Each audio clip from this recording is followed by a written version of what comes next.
Good morning, everyone. Welcome to day 3 at LSI in sunny Portugal. It's a pleasure to have you all here, and thank you very much to the LSI team for asking myself and my co-investors here to head up a panel on the consumerization of medtech and health tech. Today we're going to be understanding a little bit more about that connection with patient behavior to drive real value. It's also an honor to follow Alan Cohen from DCVC, who talked very eloquently about the tech med movement. And certainly there's some parallels of what we heard this morning that I think we'll then pick on in today's conversation. I'll introduce myself and then ask the panelists to give a little bit about their background as well. My name is Imran Hamid. I'm a senior investor at LifeArc Ventures. We're a UK-based medical sciences charity with quite a substantive endowment whereby we invest in early-stage companies across the full spectrum of biotech, health tech, and medtech. I'm a former trauma and orthopedic surgeon by background and have spent a number of years in different roles across the new venture and corporate development space. I'll hand over to Katie.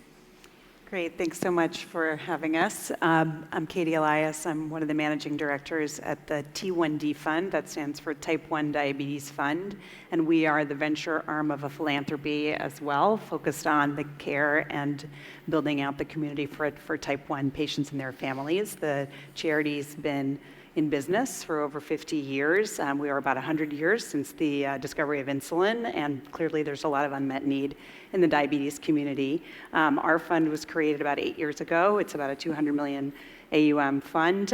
We invest in both public and private companies, mostly on the biotech side, looking ideally for cures for type 1 diabetes, but we also invest in metabolic control solutions as well as devices, diagnostics in that space. My background before that is in venture investing on the medtech side, more specifically with Sofinnova Partners and then Endeavor Vision, and then I moved back to the US for this role about 6.5 years ago. Nice to be here. Thank you. My name is Owen Willis. I'm the founder and general partner of Opal Ventures. Opal Ventures is an early stage health tech focused fund. We're backing the next generation of healthcare infrastructure. A big part of what we look at and what we back is how do we increase access to care to underserved populations, especially in the US. So much of that has to do with infrastructure, right? And location of patient, location of services, even all the way down to access to data, right? On kind of how patients are living, what they are doing in their everyday lives to be able to live the healthiest life possible. My background is actually on more of the operator side. So I was COO of Osmosis, which was a medical education startup. We initially were selling direct to consumer. We eventually pivoted and started selling B2B. And I can talk a little bit at some point to that shift of kind of how a consumer-focused business can enable or unlock bigger B2B or enterprise opportunities down the road. We eventually were acquired by Elsevier, the publishing company, and I went on to start a community for ideation and pre-seed stage health tech founders, really focused on getting to market faster, right?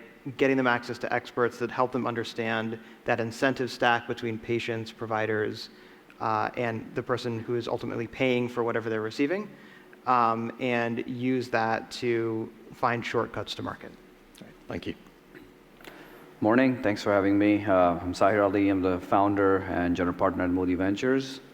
My background, take a page out of New Bar. I'm a parallel entrepreneur, so I did a few things at the same time. I was a quant at Wall Street for a bit, but then I also shifted my focus to being quantitative with oncology. So my PhD was in oncology and AI, and at the same time I had a consumer company that did fairly well. So these days, investing what I call the biostack, where we invest from human health all the way down to the DNA level.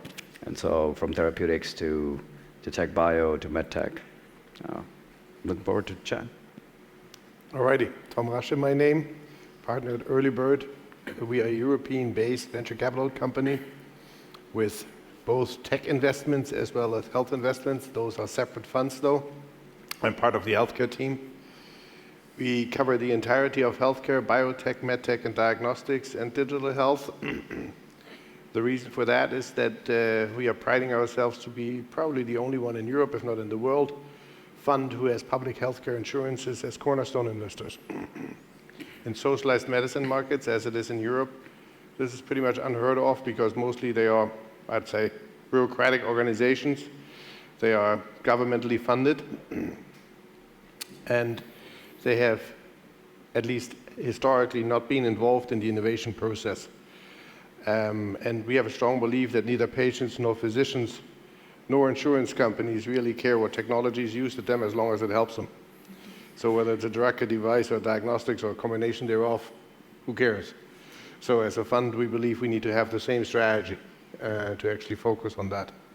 My background, I have a commercial background. I used to work for 16 years for J&J before I stumbled into the venture world, to say the least. That was more coincidence than anything else. Right. So thank you for that. So in terms of setting the context here, it's quite interesting to see a couple of weeks ago, Apple made quite a big announcement that they were now rolling out a breathing disturbance feature with their smartwatch.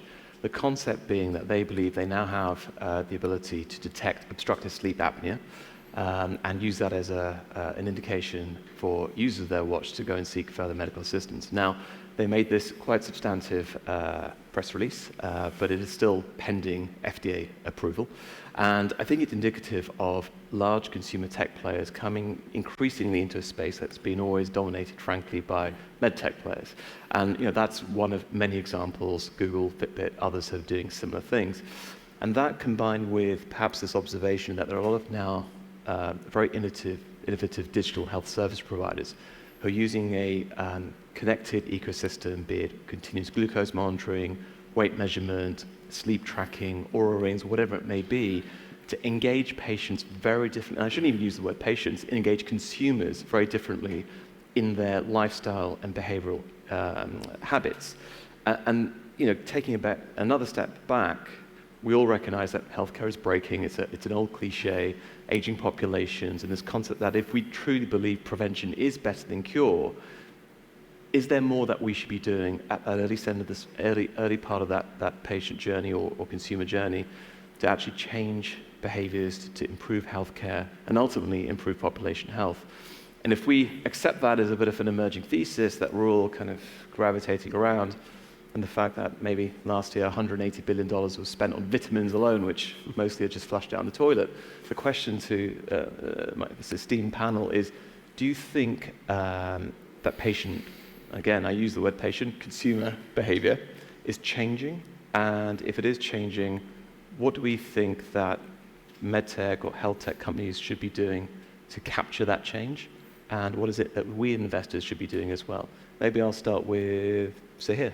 No, okay. Well, I think, when you think of consumerization, so consumer and patient, I guess there's a dissonance, because if you're going to consumerize it, the word patient itself indicates you're sick.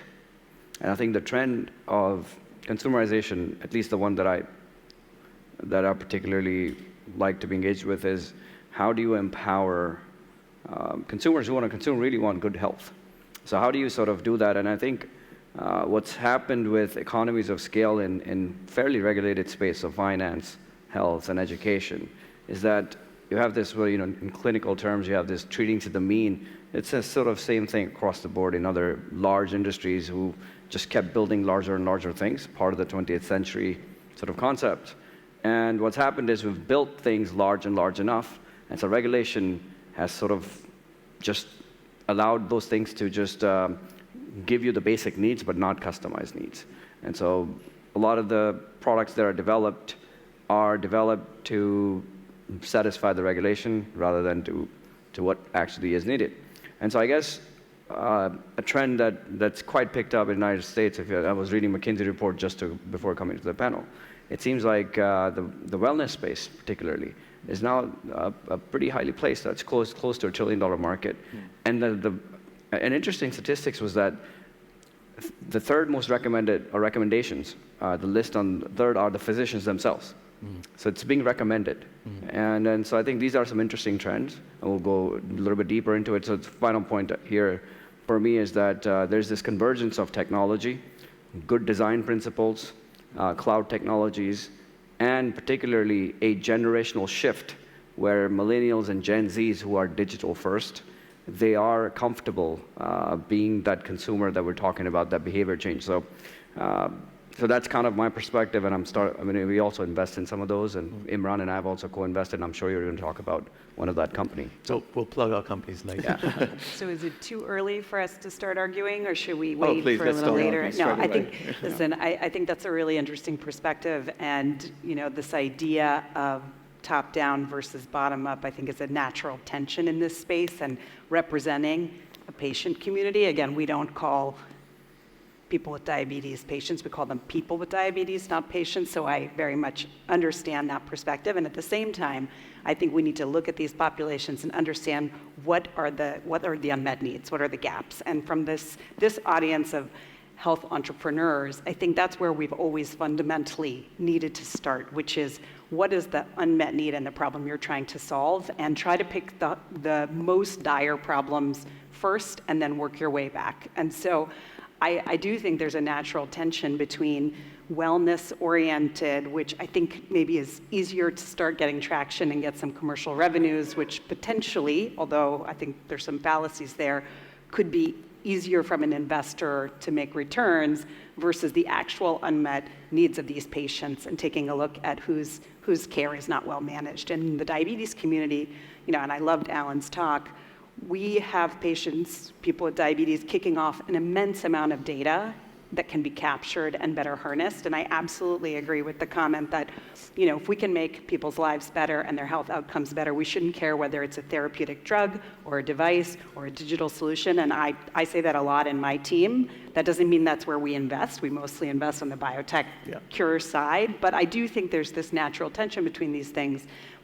Getting people who are managing their condition on a daily, hourly basis to be more proactive, but also to have options that allow them to look more holistically at what their individual unmet needs are, is something that I think is very tricky. And I have to say, I come more from the side of, we have to work through regulated products that have evidence generation in order to prove that they actually are providing patient benefit. They're not just like making you happier that you used an app. And so I tend to be more of a skeptic on the side of that. Again, lots of great data coming out of CGM and other tools that can improve patient care and improve health outcomes. But for me as an investor, I still start fundamentally with this idea that, ultimately the user interface needs to be something that people want to use and will use, because if they don't use it, you don't get the outcomes. So they have to be designed with that group of people in mind. However, for me, starts with patient outcomes and,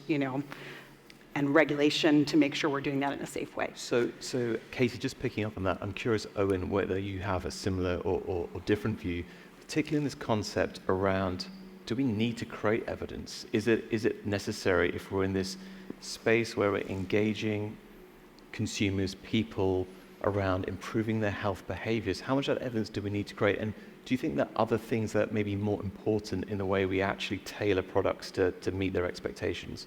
Yeah, I think having evidence is important, right? You need to know that the things that you are doing, that if you're asking patients to spend their time doing something, that it is efficacious.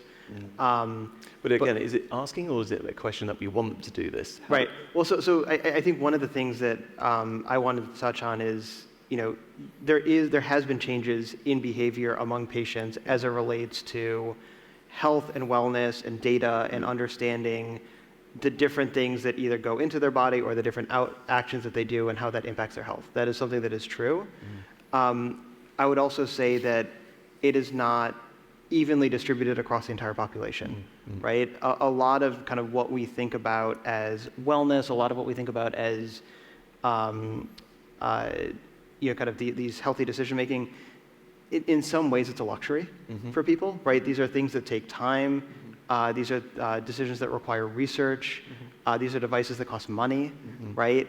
And what I've been seeing in health tech is there's this natural tendency for investors to back companies and back ideas that line up with what they or their community will use or do, right? And so there ends up being this weird bifurcation where health and healthy living is almost like a luxury product that has started to emerge. But the ways in which I think that is starting to shift and starting to change is the actionability of a lot of these devices and data sets where patients are maybe getting one metric, right? One thing to focus on. I think the step counters are a really interesting version of that, where there are many, many things you can do to be healthy, to be fit.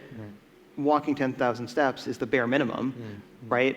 But it is something that everyone understands what that is. Yep. Everyone can work towards it. And it is the starting point to having a healthier lifestyle, but it is not the end-all, be-all. Yeah.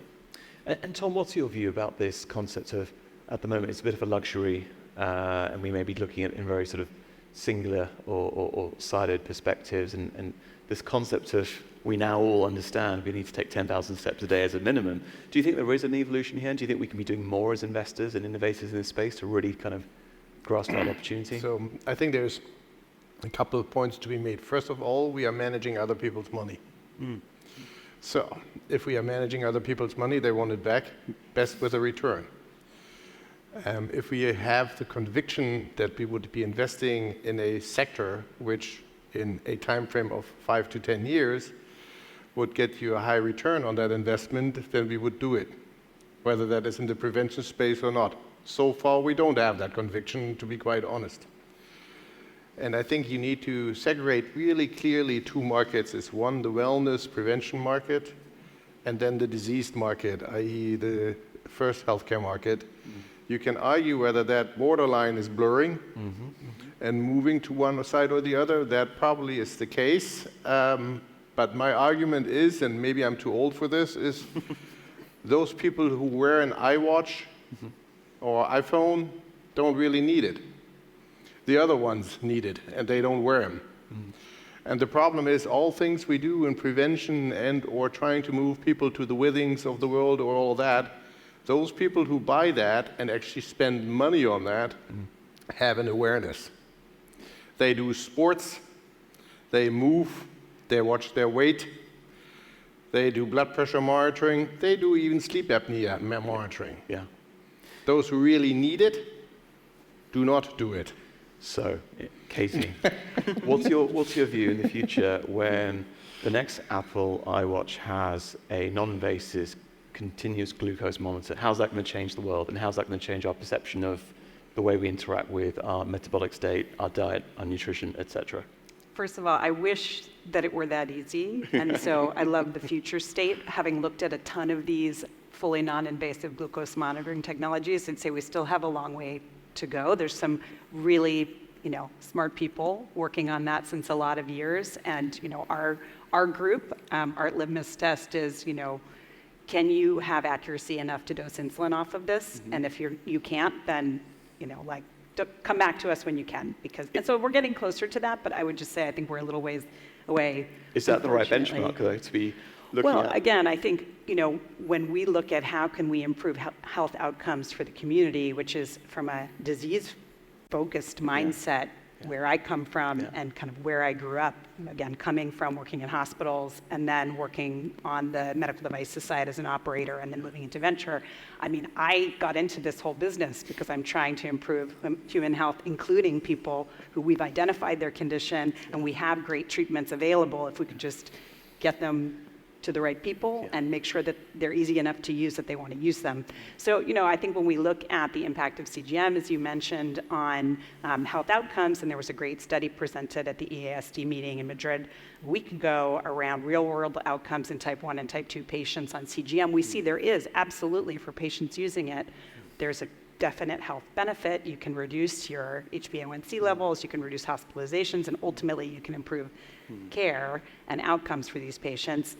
I think that is sort of the benchmark of how can we get more people to utilize these therapies, and that's coming. I mean, the type 1 community has been a leader in that space because they kind of don't have any other choice. It's it's easier for them to do that. I think in the type 2 community, we have to kind of turn things around, and we look at device companies and the traditional model of I built this thing and here's what it's good for, what else can I use it for? And I think what we need to do in this environment is to say, okay, we have some technology, but then we have different patient populations for whom that technology was not originally envisioned, i.e.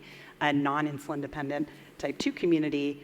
Is the classical CGM that was designed for a type 1 population, can you just like shove it over there, or do you need to rethink things? And one of the companies we've invested in who are here this week, BioLink, is a sensor-based company, not non-invasive, but I'd say quite minimally invasive, doing some really interesting work using also data to try to think about expanding that technology to a broader patient population and giving people things like visual cues of where their glycemia is right now, as opposed to making it too complicated for them. And again, if you're, to Thom's point, dealing with the population who isn't going to, risk, they're not already on insulin necessarily, they're not going to, have a coma overnight if they go low, getting them to be motivated and engaging with them is just going to require a different mindset and a different product than what we've been doing for a fully, insulin-dependent population from age 2 to 15. So I think we need to rethink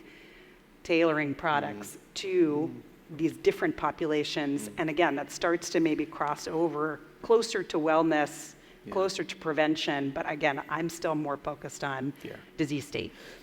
And with that being said, Sahir, I'm curious, do you think there's a shift in what still feels like a little bit of traditional, slightly paternalistic medical practice where, the institutions, the professionals control how patients interact with them and their expectations of the care they receive? And do you think that could change over time? What are you seeing? I think that was the term that was introduced in by the previous speaker, tech med, tech bio. I think so there is this shift. And I think if we step back, we're talking about consumerization, but let's also talk about consumerization of the physicians and clinicians themselves. We talked about yesterday pathology. For 100 years, we're using the same staining, using microscopes. And digital pathology has been reared and go, and especially was not getting adopted by clinicians themselves.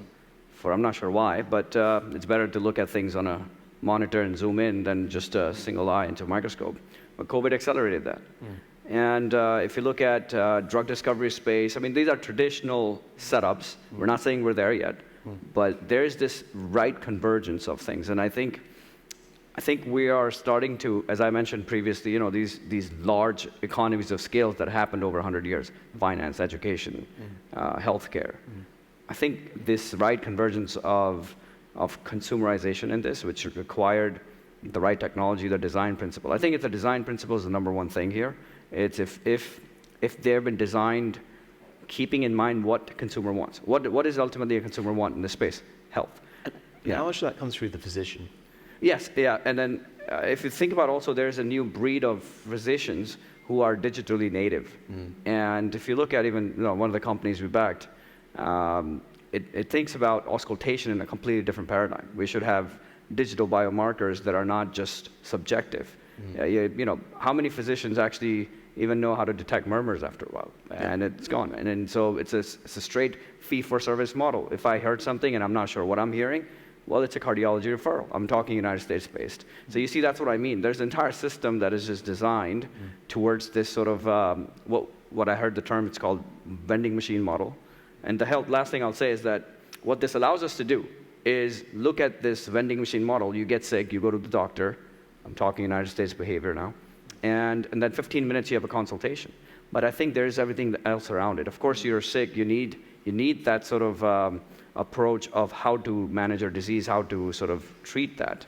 But can we think about prevention and a continuous sort of consumerization of health where maybe devices do have a play? Oura Ring, for example, I use it, and it gamifies enough that somehow there's this correlation to you just keeping that in mind and you're making right choices. I think that's what I mean.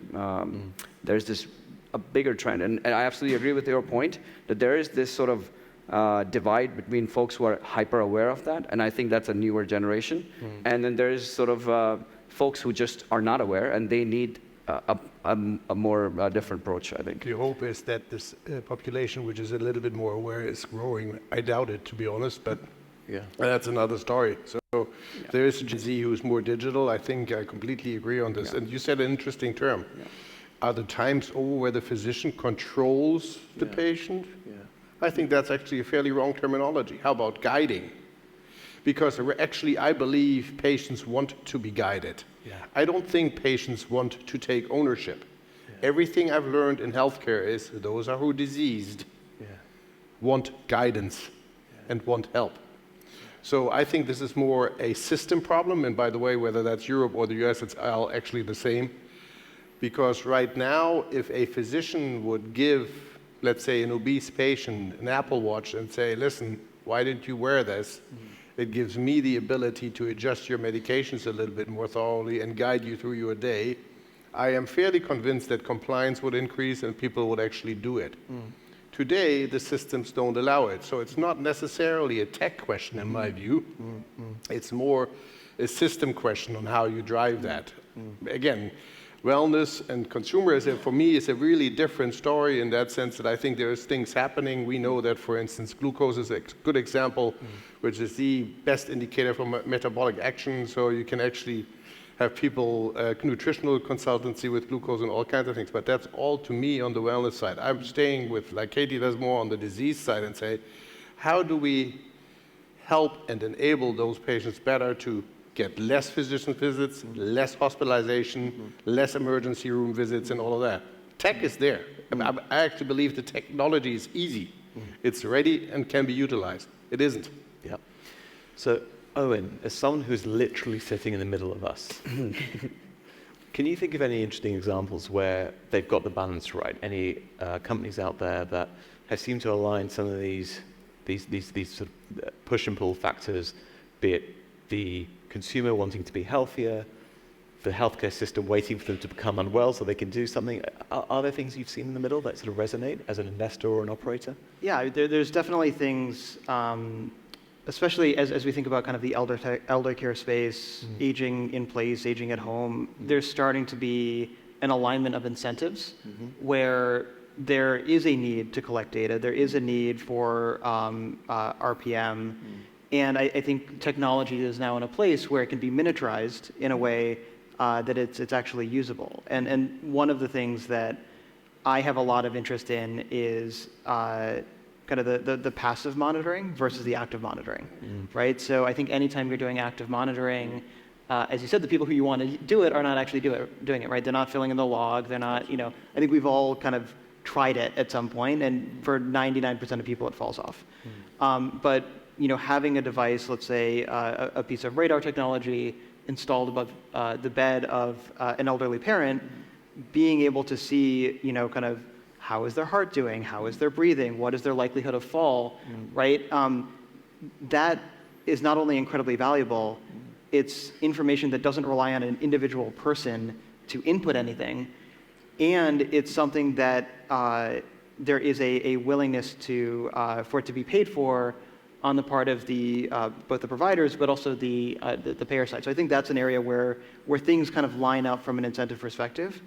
The one thing I would say to your point, I have a wonderful doctor who is constantly encouraging me to get an Oura ring or do sleep studies or things like that.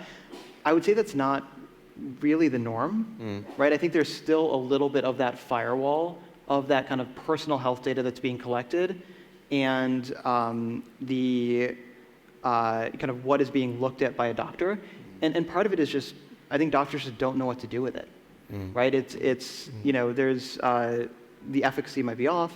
Yeah. It can lead you down a number of different paths. It could be expensive for the patient. And so you end up in a place where the patients are consuming a tremendous amount of data on their end, plus they have full access to the internet and every Reddit thread on every disease that's ever happened. And then you have the doctors that are just like, what do I do with all of this information, right? How do I, as you said, guide the patient towards the right thing? I think we're still trying to figure out what that looks like. And it's funny you mentioned that example. I saw a company recently called, I think it's called Metabolic Health. We're not investors. It's a little bit out of scope for us in terms of what we do.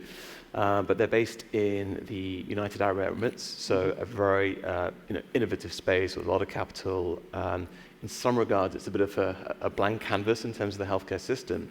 And they've set up what feels like very much a high-end healthcare wellness concierge service. So On day one, you get a Withings weighing scale, you get an Oura ring, you get your CGM, you see a nutritionist face-to-face. I think they have an app where you can take photos of every single meal, and using AI, they're then effectively analyzing or suggesting what your calorific and macro intake is. And the consumers of this are paying what looks like a pretty high-end gym membership fee on a monthly basis to get continuous feedback from psychologists, health coaches, nutritionists, personal trainers. And I was kind of quite blown away that people are doing that here and now, and I wonder just how much are we suffering from the fact that we sit in, call it developed or mature healthcare systems, where the architecture and infrastructure and regulatory framework is so, I guess, established, we're just unable to think past that. Is that a fair statement? I don't know, Katie, what's your thought on that? I mean, I think, to Thom's point, the people who are going to take advantage of those situations, maybe in the mature markets, are the people who are going to wear the Apple Watch in the first place. So again, I just don't know that we're going to solve that from the bottom up that way. I like the example you gave on around passive monitoring, and I think that is something that I absolutely agree has been steadily increasing, although fairly slowly increasing over the time I've spent in my career working on this. One of the first projects I worked on at Medtronic was an implantable hemodynamic monitor, which never got integrated into their products. But my research was around essentially heart failure management just through stepping on the scale, right? And so we know, like, there's some basic stuff you can do to try to predict decompensation events in heart failure patients, and like your weight and water retention is, I mean, it's like as basic as you get, and people don't do it, right? So now there's a company that I've heard of, and that essentially has a little camera under your bed, and it measures your water weight in your ankles every time you get out of bed in the morning. And I think, like, moving from the acute care setting in the hospital to home-based care, and to use less and less staff to do that, all of that is going in the right direction. And again, taking this very fundamental predictor of heart failure decompensation and making it so easy to do that the person doesn't have to do anything. The other piece, though, is exactly what you said, which is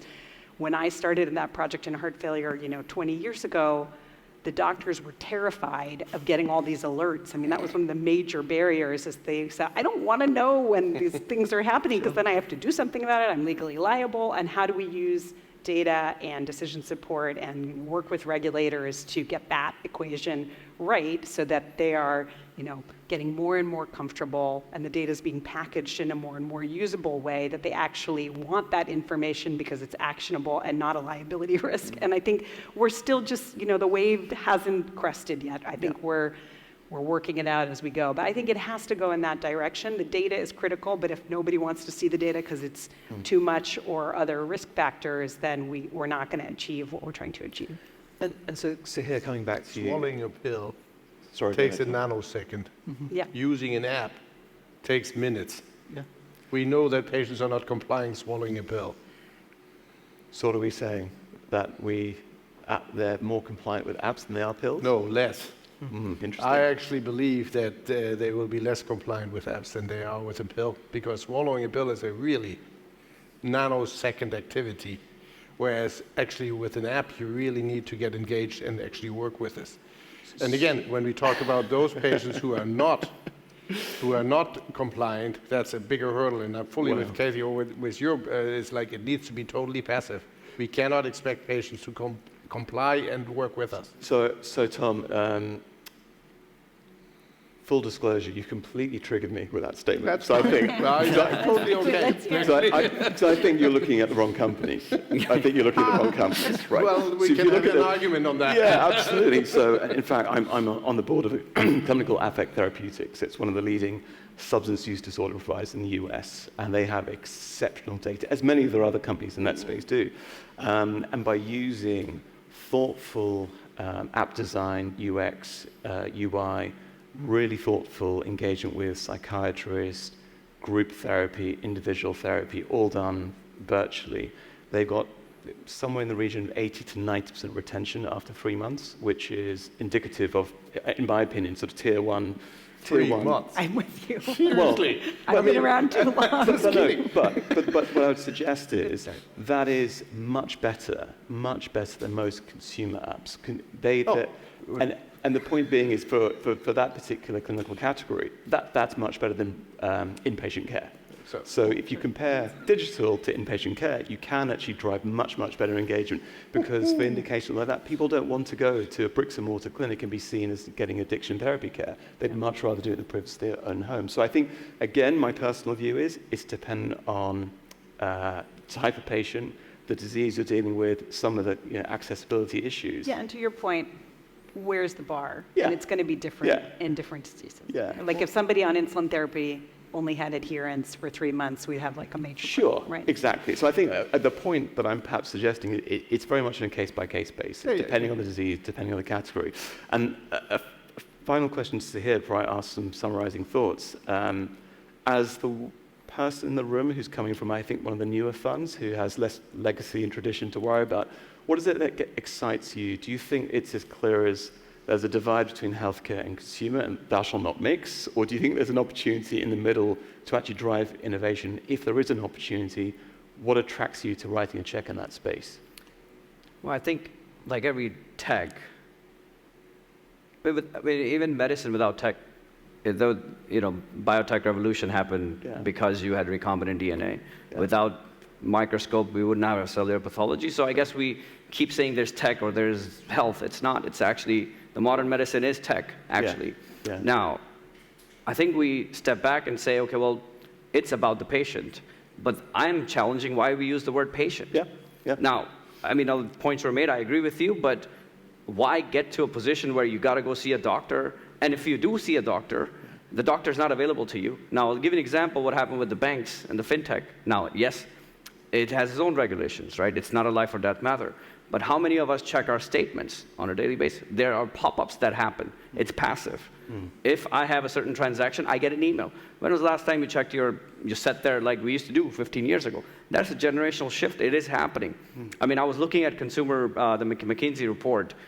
70 to 80% in Asia, I mean China, particularly in the US, have engaged with consumer products in just last 5 years. And I think it's happening. There's a generational shift. Now, from a new investment perspective, that's the bet I'm willing to make. One of the companies that Imran and I have invested in, it looks at sleep in a very different way. There is, you could take drugs, or you have these opportunities to look at sleep in a very different way. Design product that are so tuned with what a consumer wants. It's well designed for the ears. It's passive. I didn't know this until I looked at this company, that there is a good segment of world population that actually goes to sleep listening to something. I did not know that. Even Elon tweeted that 2 months ago, that I listen to audiobooks. A doctor may not know these behaviors, and that's what tech allows you to do. The type of data that Aura has captured from PPG, I don't think many have that, right? So there's an opportunity to blend them, but be careful and be very systematic about what that is. And I think there's an opportunity to inform each other as well. I think it's not just disease versus that. So I agree there's a border being blended here, and that's what excites me, I think. So coming up to the last few minutes of the panel, it would be great to get, I guess, everyone's personal views on, when we look forward in the next 5 to 10 years, what are our hopes and dreams of what might change or might look different? And a thought about, is that something that we could do anything about here and now? Thom? So my dream would be that we actually enable our systems to utilize the data and technologies available to guide patients better through their disease states. If we would achieve that in the next 10 years, I think we've achieved a lot. I really have achieved a lot, because I think, to me, this is not a technology question. It's there. Yeah. You have it. Right. Sahir? The future I get excited about is that I should be able to open something, and that tells me the current state of my being. And that means if I'm wearing a wearable and all the data is at my palm, where it tells me what's the state of my being. And if it's not going in a direction, I'd like to, almost like a state machine, switch it back. And if that's with the help of doctor, wellness, whatever that is, but I want to know what my being is, and I'd be able to switch. Yeah. Owen? Going back to the title of the panel, I think one of the things I'd want to see is kind of the lesson of this consumerization going back into medtech and applying to health tech, is this understanding that patients will engage if you meet them where they are. Yeah. Right? And if you are let's say you're building a mental health product for young men, that product needs to be able to insert itself into a video game, right? And be kind of happening alongside when they're doing other activities and things that they enjoy. And so I think we're already starting to see that. We're already starting to see movement there. The last thing I'll say is I think affordability is an important part of it. We're a backer of a company called Superpower, which does affordable biomarker testing, so bringing kind of that top-tier concierge medicine to everyone. And in just launching in that way, they have made it so that they now have a wait list of 30,000 patients waiting to sign up for this platform.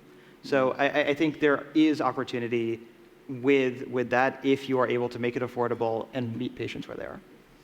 Yeah, I really like your comments around, meeting patients where they are. Again, I would just say there's sort of different views of what we're talking about here, and my perspective is like an Oura ring and a consumer-based CGM is not going to help somebody who has Parkinson's disease. What I would like to do, because there are diseases that aren't necessarily preventable yet, and maybe hopefully someday there will be. Again, we focus more on disease-modifying therapies, dealing with the root biology and the immune system and other pieces, and I think that wave is coming too to solve some of those issues. But if we can apply some of these activities in the more consumer market and learn about behavior, learn about what motivates people, and then apply that to these maybe not as easily preventable yet diseases, I think we're going to be in great shape. And so what I would love to see is for these guys to be extremely successful in figuring out how to do that, so we can then take those insights and apply them to disease states where,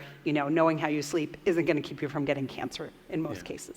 So that's my closing thought. Thank you. For what it's worth, my dream is let's not think about disease as an inevitability. I'd love to have a world where actually, we don't assume that patients, or I keep on using the word patients, force of habit, having been a physician for a number of years.